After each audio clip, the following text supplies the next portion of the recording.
There were a number of families, kids, just people in the area in Obetz when Mr. Dixon decided to fire random shots just throughout. He didn't care about hurting anybody in the community. He just cared about himself. Well, Sheriff Dallas Baldwin says despite all that, no officers ever fired shots at 21-year-old Devante Dixon, the man accused of shooting 2 police officers in Mifflin Township last week. Good evening, and thank you for joining us at 6. I'm Yolanda Harris. Dixon was taken into custody at an apartment in Obetz Friday night after police say he shot himself. He is still in critical condition at a hospital tonight. 10 TV's Lacey Crisp joins us live from the sheriff's office. And Lacey, Dixon could be facing even more charges. That's right, Yolanda. Investigators say Friday night Dixon had a rifle and was shooting at officers as they tried to take him into custody, even though there were tons of kids in the area, so he could face more charges. It all started with a traffic stop in Mifflin Township Wednesday night. 21-year-old Devante Dixon ran from the car, then shot 2 officers. Investigators say when Dixon ran, he didn't go far. He hid in a house feet from the shooting. He had left and had help leaving there. He was disguised and went to another residence. Investigators say many people helped Dixon hide from the cops. Friday afternoon, the U.S. Marshals and Franklin County Sheriff's SWAT officers searched the Stone Lodge apartments, but say they missed him by an hour. This team was not going to stop until Dixon was apprehended. They tracked Dixon down to this apartment complex in Obetz. Dixon shot at officers, then shot himself. Now investigators want to know why Dixon wasn't in jail. Judge Kim Brown sentenced Dixon in April 2024 to community control on charges of aggravated burglary, kidnapping, domestic violence, and more. Brown declined our request for an interview because of the pending case. I'm asking the news media to go after the judges. They let these people out on bail. He should never have been let out. We need to put 2 more officers, hire. We don't have the money just to throw out and grab 2 officers. These judges should be held liable to pay damages. And one of the Mifflin Township officers has been released from the hospital. The other officer had a 3rd surgery yesterday. Reporting live, Lacey Crisp, 10 TV News. All right, Lacey, thank you. And one woman accused of helping Dixon while he was on the run is now facing charges. Jayla Call appeared by video today for her arraignment. She's charged with obstruction of justice and tampering with evidence. A judge set her bond at $250,000. Now, her next court appearance is scheduled for next week. If you want to watch the full news conference from law enforcement today, we have that available for you right now on demand on 10 TV Plus. If you don't already have the app, just download it on your smart TV and watch for free. All right. Peace and blessings, all praises to the Most High. And I gotta give a shout out to the young brother, Devante Dixon.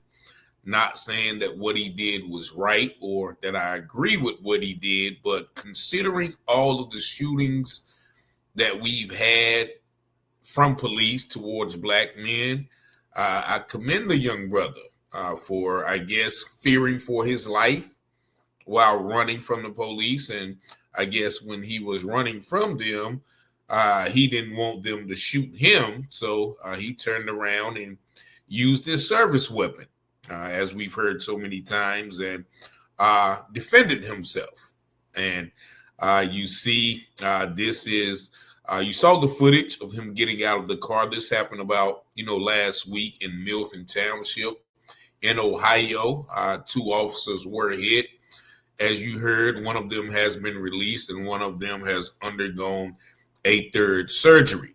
Now, you see, he actually had a lot of help from the community in escaping the law enforcement. You saw his non-melanated queen, I guess that was, in jail for helping him. And they said he received a lot of help from the community. Now, ask yourself why. If the police officers were so upstanding, upright, and righteous, why would the community take time to help someone who was being accused of harming them? And that goes to show the sentiment of people, not only in Ohio, but nationwide about police.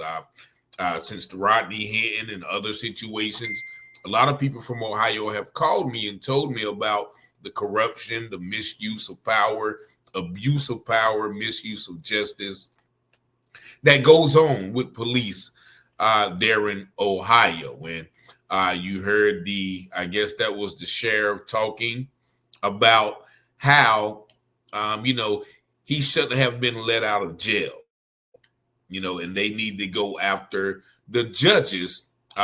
He should be in jail. Now, what about all the officers who have shot unarmed black men? Should not they be going to jail too?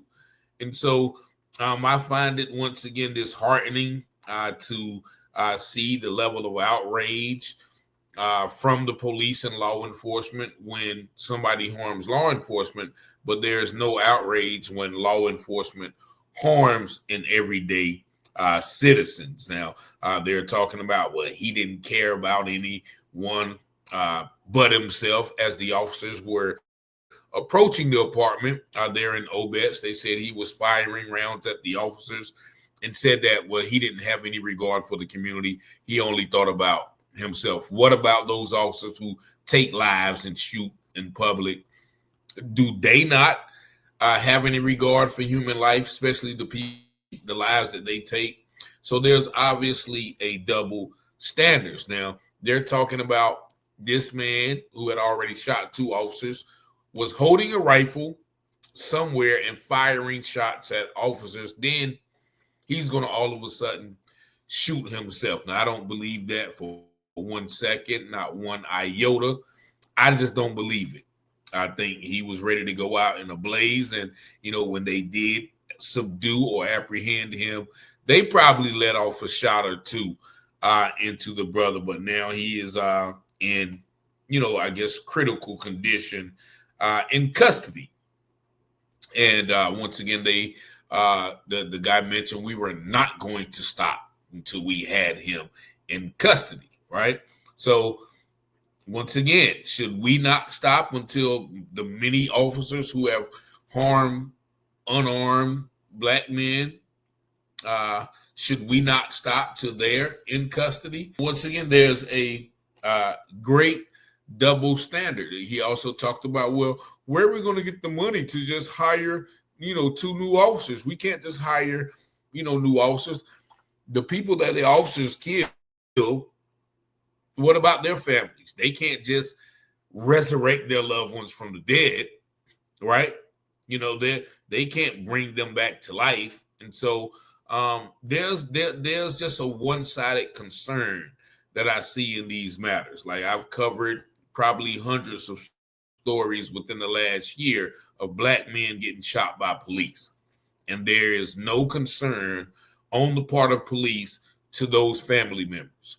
Not even, the media, the Justice Department, nothing is ever, no condolences are ever offered in that regard to these, to the deceased and the victims of police murder. Let's just call it what it is. It's murder. Only thing they have to say, well, they feared for his life, and then, it's justified. Here we have a brother who evidently feared for his life, and, he did what he had to do. So shout out to the young brother. I hope he is doing well. Once again, I don't advocate violence of any kind.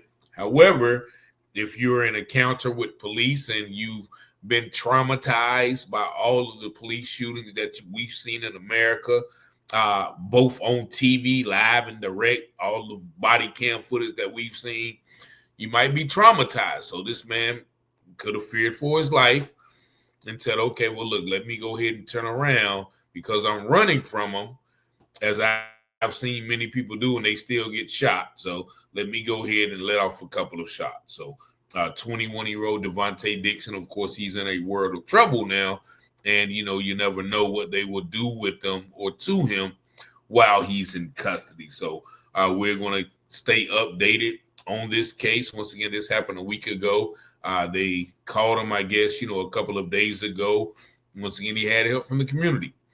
The community has rallied around him. So evidently, the community must have some ill sentiment towards police as well, once again, to help somebody accused of harming them try to escape justice. So y'all let me know what y'all think about this situation in the comments. Y'all see the number as always, 919-587-7782.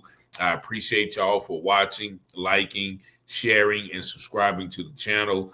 All the calls, texts, emails, stories that you send are greatly, once again, appreciated. And as always, peace and blessings.